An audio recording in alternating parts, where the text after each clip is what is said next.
नहमदुहु व नुसल्ली अला रसूलिहिल करीम। अस्सलामु अलैकुम रहमतुल्लाहि व बरकातुहु। ईद उल अज़हा के मुनासबत से आपके साथ दो चीज़ों पर गुफ्तगू करूँगा।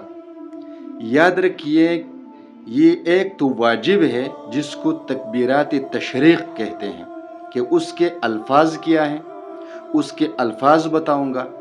नंबर दो, वो कब से शुरू होंगे और कब तक पढ़े जाएंगे, तो इसके बारे में मैं बताऊंगा। वो दिन बताऊंगा कि कैसे आपने पढ़ने हैं, औरत कैसे पढ़ेगी, मर्द कैसा पढ़ेगा, ये वाजिब है, मुस्तहब है या क्या है, ये मैं आपको बताऊंगा। ये तो एक चीज़ हुई। दूसरी नंबर पर मैं आप लोगों के साथ गुफ्तगू करूंगा ईद उल अज़हा से पहले आपने क्या करना है। अगर आपने इसको गौर से सुन लिया और इस पर अमल कर दिया और आपकी नीयत खालिस अल्लाह की रज़ा हुई, आपने अल्लाह की रज़ा के लिए ये काम किया, तो मैं आपको बताऊं कि अल्लाह तबारक व ताला तक पहुंचने का सबसे आसान रास्ता यही है। सबसे आसान अमल अल्लाह तबारक व ताला तक पहुंचने का यही है। जन्नत का सबसे आसान रास्ता यही है। अल्लाह की रज़ा का सबसे आसान रास्ता यही है। अल्लाह तबारक व ताला आपसे राज़ी हो जाएंगे। अल्लाह तबारक व ताला आपके लिए जन्नत में इनामात तैयार करेंगे। अल्लाह तबारक व ताला आपके लिए जन्नत का रास्ता आसान फरमा देंगे। अल्लाह तबारक व ताला की रहमत आपकी तरफ मुतवज्जे हो जाएगी। लेकिन इसको गौर से सुनिए, मुकम्मल सुनिए और इस पर अमल करने की कोशिश कीजिए। मेरा नहीं ख्याल कि कोई भी ऐसा मुसलमान होगा जो इस पर अमल नहीं कर सकेगा। हर कोई इस पर अमल कर सकेगा, लेकिन उसमें शर्त यही है कि नीयत आपकी अल्लाह की रज़ा की हो। किसी भी इंसान, किसी भी मखलूक पर एहसान जतलाने की नीयत न हो, बल्कि अल्लाह की रज़ा की नीयत हो। तो सबसे पहली बात तो ये है कि ईद उल अज़हा है। ईद उल अज़हा के दिन चल रहे हैं। हम सबको पता है कि हम अपने लिए और अपने बच्चों के लिए जूते, कपड़े वगैरह, खिलौने वगैरह की तैयारी करते हैं। बच्चों के लिए शॉपिंग पे, बीवियों को शॉपिंग के लिए लोग ले जाते हैं, उनके लिए कपड़े ख़रीदते हैं, चादरें ख़रीदते हैं, उनके लिए जो है ना बहुत सारी चीज़ें वो ख़रीद लेते हैं जो ज़रूरत होती है, क्योंकि खुशी का दिन है और उसमें हर कोई नया कपड़ा पहनना चाहता है, नया जूता पहनना चाहता है, सब कुछ। इसी तरह हम अपने बच्चों के लिए भी लाखों और हज़ारों रुपया खर्च करते हैं और अपने बच्चों की खुशियों को दोबारा करने के लिए कर्ज भी ले लेते हैं किसी से, और लोगों के सामने कहते भी हैं कि मुझे पैसे दो, मैंने अपने बच्चों के लिए कुछ चीज़ें ख़रीदने हैं। ये हम सबको पता है।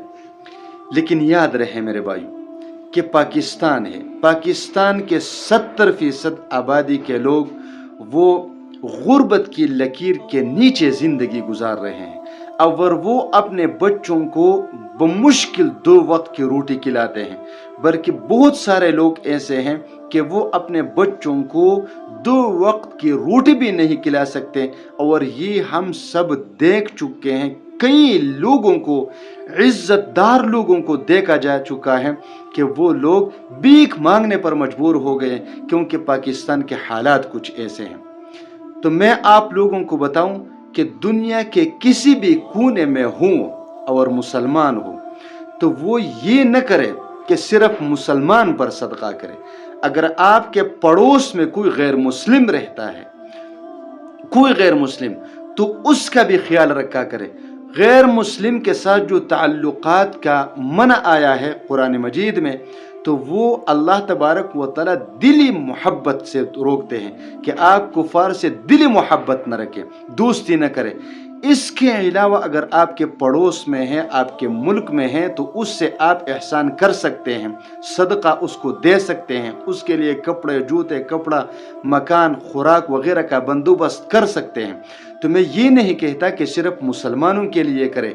अगर गैर मुस्लिम है हमारे साथ पाकिस्तान में, हिंदुस्तान में, इसी तरह हर स्टेट में यही होता है कि मुस्लिम और गैर मुस्लिम आपस में रहते हैं, तो उनका भी ख्याल रखें।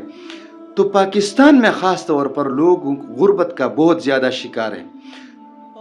तो ख़ास तौर पर मैं इसलिए कह रहा हूँ कि अगर आपके पड़ोस में, मोहल्ले में, गांव में गरीब लोग रहते हैं और अल्लाह तबारक व तआला ने आपको कुछ माल दिया हुआ है, तो ये माल आप ये सोच ले कि जो माल अल्लाह तबारक व तआला ने आपको दिया है और आपके पड़ोस में एक गरीब रहता है, तो ये माल अल्लाह तबारक व तआला आपकी बजाय उसको भी दे सकता था, लेकिन अल्लाह तबारक व तआला ने आपको अता फरमाया, तो आप इसको अल्लाह तबारक व तआला एक नेमत समझकर अल्लाह तबारक व तआला की इस नेमत से अल्लाह तबारक व तआला की रज़ा के लिए, अल्लाह तबारक व तआला की मखलूक के लिए कोई हिस्सा ज़रूर निकालें। तो उन गरीब बच्चों के लिए, औरतों के लिए, बड़ों के लिए अगर आप जूते खरीदते हैं तो सस्ते खरीद ले, लेकिन उनके लिए खरीद ले, कपड़े खरीद ले, उसका बंदोबस्त उनके लिए कर दे। अगर आप उसके साथ माली ताउन करना चाहते हैं तो माली ताउन कर लें।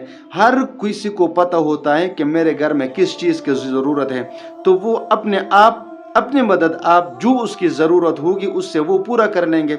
इसी तरह ये तो उसकी बात हुई। याद रहे कि ये अल्लाह तबारक व तआला तक पहुँचने का सबसे आसान रास्ता, जन्नत तक पहुँचने का सबसे आसान रास्ता, अल्लाह को राज़ी करने का सबसे आसान रास्ता है। क्योंकि अगर आप ज़मीन वालों पर रहम करेंगे तो अल्लाह तबारक व तआला आप पर रहम करेगा। यही हदीस शरीफ में भी रसूलुल्लाह सल्लल्लाहु अलैहि वसल्लम फरमाते हैं कि आप ज़मीन वालों पर रहम करो, ऊपर वाला आप पर रहम कर देगा। ये तो एक बात हुई।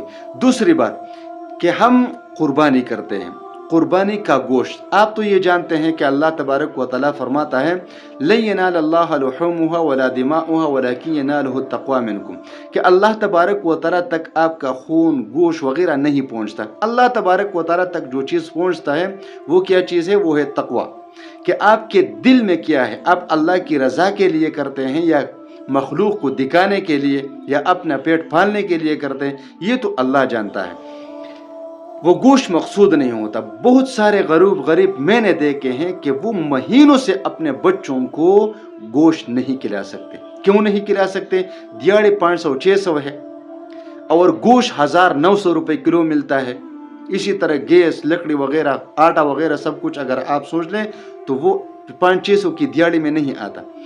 तो उन लोगों पर अपने गोश्त से, अपने जानवर को जिसको आपने कुर्बान कर दिया है, उसको हिस्से कर दें, कुछ अपने पड़ोस, कुछ अपने रिश्तेदारों के लिए, कुछ गरीबों के लिए और कुछ अपने लिए रखे। तो अपने लिए रखे लेकिन कम रखे, क्योंकि आपको अल्लाह तबारक व तआला ने ताकत दी है, इसके बाद भी आप खरीद सकते हैं, लेकिन गरीब नहीं खरीद सकते।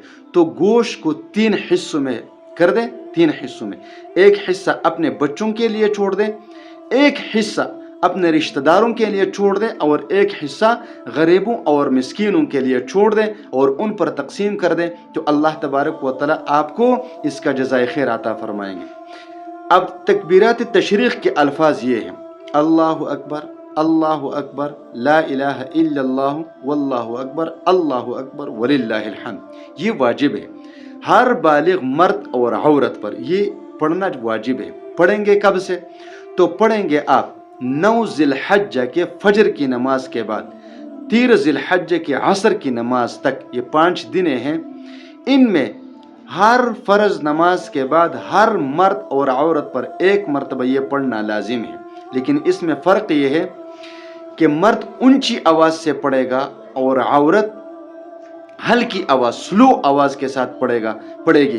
तो ये पढ़ा करें, ये वाजिब है। अगर छूट गए तो आप अल्लाह तबारक व तआला के हाँ गुनाहगार होंगे।